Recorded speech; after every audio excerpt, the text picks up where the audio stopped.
First of all, hello, and thank you so much to all of you for taking the time to visit our channel. We wish you and your family good health, peace, happiness, and a life filled with love and appreciation for the people who walk beside you every day. Today, we invite you to listen to a deeply emotional and touching story titled, What Happens to a Marriage Without Love? The life story of Johns and Anna. We hope that after hearing this story, each of us will gain a deeper understanding of love, marriage, and the true value of sincerity. Johns and Anna first met at a gathering arranged by their families. Both of them were already in their 30s. Johns was a hard-working engineer who lived responsibly but kept his emotions to himself. Anna was a gentle and kind-hearted teacher who always cared about the people around her. They had both experienced heartbreak in the past and were beginning to feel the pressure as more and more of their friends settled down and started families. Their families believed they were a perfect match. They both had stable careers, calm personalities, and the same dream of building a warm and peaceful home. After spending a few months getting to know each other, they decided to get married. It was not because they were deeply in love, but because they both believed that love would naturally grow after marriage. Their wedding day was filled with laughter, smiles, and heartfelt blessings. Everyone believed it was the beginning of a happy life together. Only Johns and Anna knew that there was still a large emptiness inside their hearts. During the first few months of marriage, their life seemed peaceful. They had breakfast together, went to work, and came home every evening. From the outside, everything looked like the picture of a perfect family. Yet something important was missing. There were no heartfelt conversations, no warm embraces, and no loving glances that spoke without words. Johns believed that as long as he earned enough money, he had fulfilled his responsibility as a husband. He worked from morning until late at night, often staying overtime, and rarely talked with his wife. Anna never wanted to burden him, so she quietly took care of their home, prepared every meal with love, and patiently waited for him to return every evening. Many nights, Anna sat alone at the dining table. The food had already grown cold, but John still had not come home. When he finally walked through the door, the first thing he always said was, "I'm exhausted." Then he would take a shower, eat a few quick bites, and go straight to bed. Many times, Anna wanted to tell him about her day at school, about her students, and about the little moments that had made her smile. But every time she looked at her husband's tired face, she chose to remain silent. As time passed, their house became more comfortable, yet strangely colder. They lived under the same roof, but they felt like two strangers sharing the same space. One day, Anna accidentally overheard a conversation between two of her coworkers. One of them said, "Money can buy a beautiful house, but it can never buy the feeling of being truly loved." Those words stayed with Anna long after she heard them. That night, she stood outside the bedroom door for a long time. She looked at John sleeping peacefully and quietly asked herself, "Has he ever truly loved me?" But she never found the courage to ask him. As for Johns, he also carried wounds and beliefs shaped by his childhood.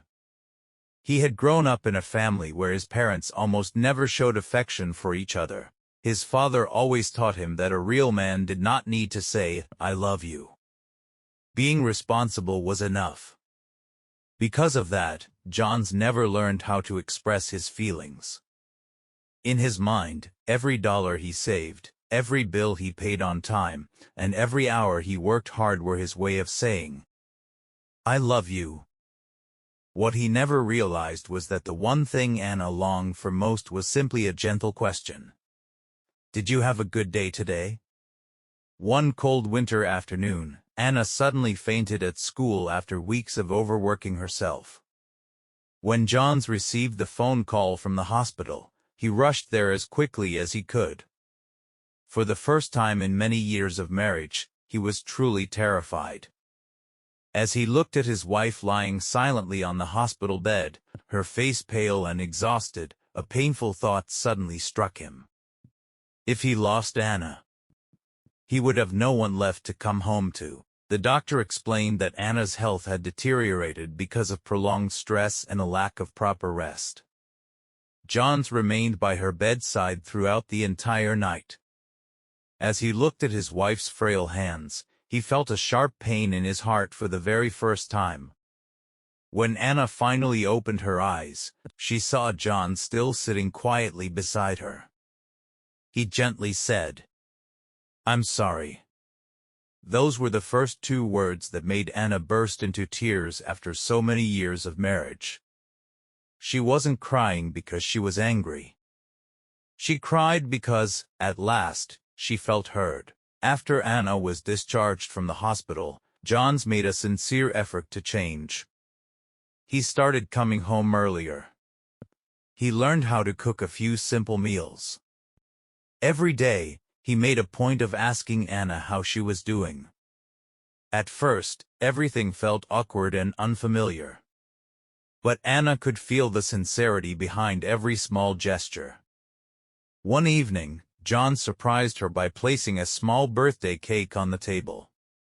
With an embarrassed smile, he quietly said, "I'm sorry. I've forgotten your birthday for the past 3 years." Anna smiled through her tears. The cake wasn't expensive, but it was the most beautiful gift she had ever received. From then on, they began taking walks together every weekend. They shared stories they had never dared to tell before. Johns admitted that he had never learned how to love. Anna gently held his hand and said, "No one is born knowing how to love. What truly matters is whether we're willing to learn." Those simple words became the turning point in their marriage. Months later, the house that had once felt so cold was now filled with laughter. Not because they had become wealthier. Not because they had earned more money. But because they had finally learned how to care for and truly love each other. One day, Johns asked Anna, "If we could go back to the beginning, would you still marry me?" Anna remained silent for a long moment. Then she smiled softly. "The man you were back then. I wouldn't have married him. But the man you are today, I would still say yes." Johns wrapped his arms around his wife. For the first time in many years, he finally understood that love does not simply appear after marriage. Love must be nurtured through listening, sharing, mutual respect, and the countless little acts of kindness we show each other every single day. A marriage without love may survive because of responsibility, but it is very difficult for it to become a truly happy marriage without genuine care and affection. Fortunately, Johns and Anna chose not to give up on each other before it was too late. Instead, they chose to learn how to love each other all over again. And sometimes, that is the most beautiful gift a marriage can offer.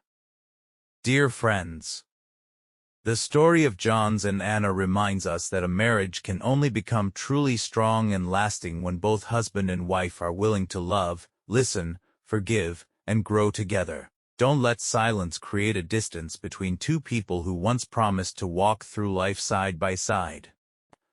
Cherish the person standing beside you today, because happiness is not built through grand gestures or extraordinary moments. Instead, it is created by countless small acts of love, kindness, understanding, and appreciation that we choose to share every single day. Thank you so much for staying with us until the end of this story. We sincerely hope this video has brought you meaningful insights about love, marriage, empathy, gratitude, and the importance of protecting the happiness of your family before it becomes too late. If you found this story meaningful and inspiring, please don't forget to subscribe to our channel, give this video a thumbs up, and share it with your family and friends so that together we can spread these heartfelt messages of love, compassion, and hope. Thank you once again for your support. We look forward to seeing you in our next touching story. Until then, may you and your loved ones always be blessed with peace, happiness, good health, and a heart that never stops loving. Take care, and see you next time.